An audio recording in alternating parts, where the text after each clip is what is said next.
Hi guys, back at it again with Bill's point of view. Let's just jump straight into it.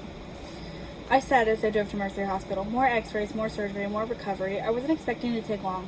They got me in relatively quickly, having me change into a gown and whatnot. I told Crystal I would be gone for a little bit, which ultimately meant she would be home by herself. I heard Francis was caught stealing a TV, so we spent the night in jail and was looking forward to a week. Of course, Crystal would probably bail him out, feeling bad for him. I got them to take my x-ray, and they decided it's time to operate on my knee again. I should have called, but I figured it'd be faster to just get it over with. I sat waiting for doctors when suddenly one came stumbling in, throwing up. "Are you good?" I asked. I could just imagine. Like, "Are you good?" And he straightens, glowing eyes meeting my blue. Holy shit. I stood up and brushed past him, running down the hall as people began to slump over, breathing in the green flu. I wondered why I wasn't becoming one of them. Isn't this why you should wear a mask in a hospital? Maybe they should have enforced it for the people. I get in my car, driving back to the house and sneaking upstairs to change. I pull on cargo pants, stuffing cigarettes into the leg pockets. I pull my bag out from traveling in the army. I shoved it full of things, including my dog tags, and I put them on. I'd rather not leave them behind or lose them. I know it's a bit silly, but they give me a sense of pride. I collect more things, pulling on my jacket and heading downstairs. I heard crying, and it sounded like it was coming from the kitchen. Crystal? I went into the kitchen and saw her, a dark gray color, and her blonde hair was now short and disheveled. I really don't know how to say that word. I fail every time. She wore a torn gray tank top and black shorts, and she sat on the floor sobbing. I saw her nails were now claws and began backing away. Crystal, are you okay?" She turned to me, gasping and beginning to stand up. My eyes widened as I turned around, her claws grabbing my back as I ran out the door, grabbing my bag by the doorway.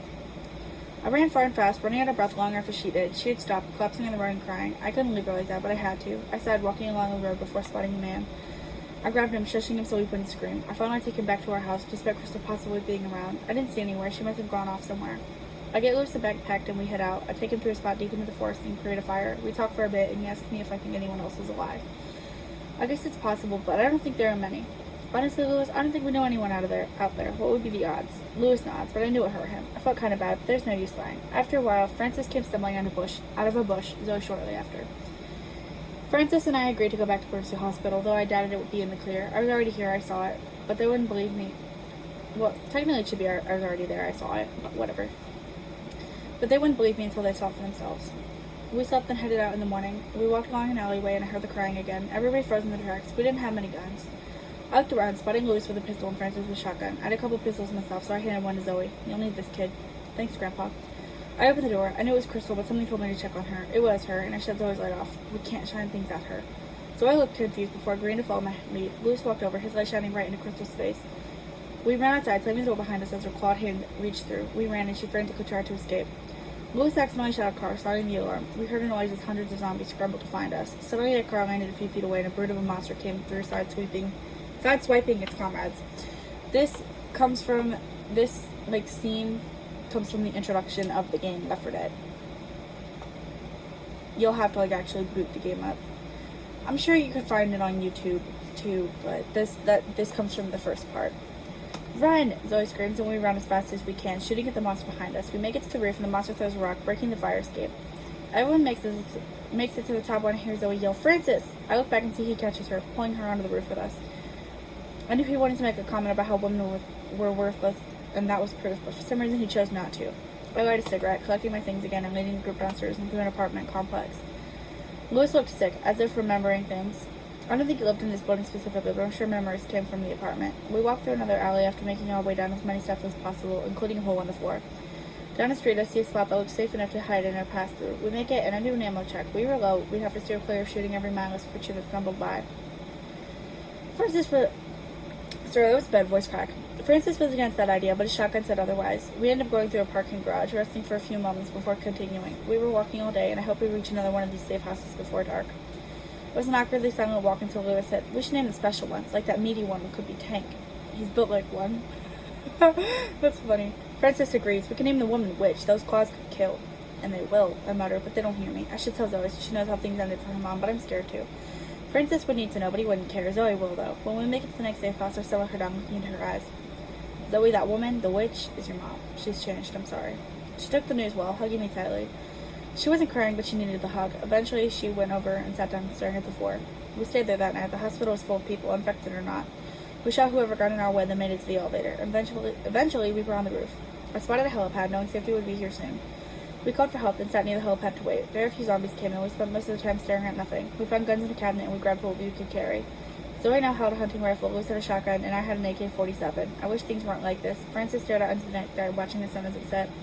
The lights around the helipad came on as the helicopter flew closer, landing quickly and encouraging us to hop on. Quickly. We did as we were told and flew away as zombies finally began to emerge. We weren't in the air long before the pilot began to groan, steering the helicopter lower to the ground. Zoe pulls out her pistol and shoots him, the helicopter going down and crashing. We call out of the openings when I glance around. Is everyone okay? Francis nods, stating he's indestructible. We walk through a few warehouses and came across the train, walking our way through. Something large was behind the doors, grunting and growling. Only the military would put a tank in a train, Zoe mutters. Who's going to open it? Not it, Louis, Zoe, and I all say, turning to Francis. Oh, come on, he groans, approaching the door. Alright, but we're opening this thing and killing it, right? We nod. He begins turning the handle and stops. Can't we just go over the train? Zoe shrugs. I suppose, but that wouldn't be any fun now, would it? Francis narrows his eyes at his daughter before turning the handle again. The door slides open and the tank charges out, running past us. Don't shoot, I command, watching as it continues its retreat. Let's just go. We go through the train and finally make it to the next safe house. We travel through towns before coming upon a church. The door was closed, which was kind of weird for a safe house. I guess I understood. There could be other people out there. Indeed there were. The man inside was crazy. I can't let you in, he exclaimed. The last person who was mean bit me. I'm changing. Let us in or I'll blow your brains out your ass, Francis demands, pounding his fist on the door. I'll ring the bell. Yes, that's what I'll do. The church bell begins to ring, and we hear and see thousands of creatures eyeing us from the surrounding forest. Ding dong, the man in safety shouts. Most of this is actually like Left 4 Dead playthrough, like gaming. Like, this happens in the game mostly. So, it would be a little bit boring for the next few chapters. That's it, Francis exclaims, throwing a can of gasoline and shooting it, causing a firewall to surround our little hideout. When I get in there, if you aren't already dead, I'll kill you. But there's no response. As the door was unlocked, he swung open, the man stumbled out, turning into a zombie. Francis shot him, keeping his word, and we all filed into the house. We walked for what felt like forever, taking breaks and sleeping in safe houses.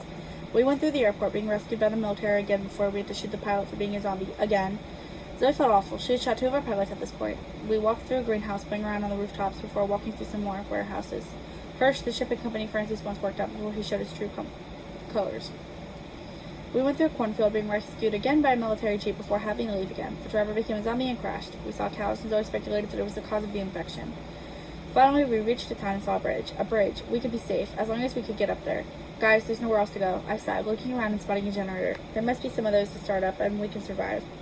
Louis nods. I saw a couple on our way down. Francis and I could go start the other ones, and you and Zoe could start this one when we come back. I nod. Sounds like a plan.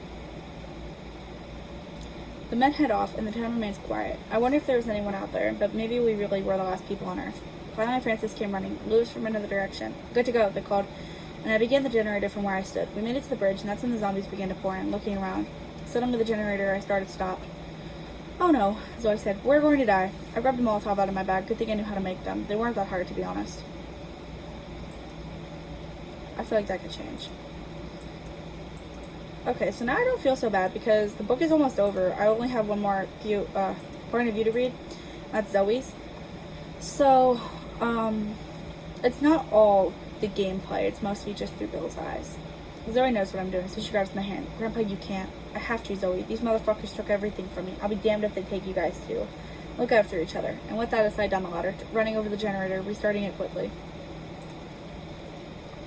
Zoe was screaming, Francis holding her back as she threatened to jump. I didn't want her to, so I saluted them. Louis saluted back sadly, but Zoe was still fighting. I could see her anger and sadness. I ran into the generator room, preparing to fight the large horde of zombies, including the tank and other monstrous zombies that would take me out. The zombies burn the doorway as the fire gets to them, but the 2 large zombies persevere, knocking the wind out of my lungs and breaking every bone and organ inside of me. Ugh, that sounds so gross. My vision begins to fade, my mind racing as my life flashes before my eyes. I hope they'll all be okay, and I think of everything we've been through. They're strong. Zoe will lead them. As I die, I think of Zoe and pray she'll be okay. That's it for Bill's point of view, and that's the last of him that you'll see. He sacrificed himself. That comes from the sacrifice in the game. Thank you guys for watching. Next week will be Zoe's, and it will conclude the Left 4 Dead fanfiction reading, and then we'll be moving on to book 2. Thank you for watching. I hope to see you guys next week. Bye-bye.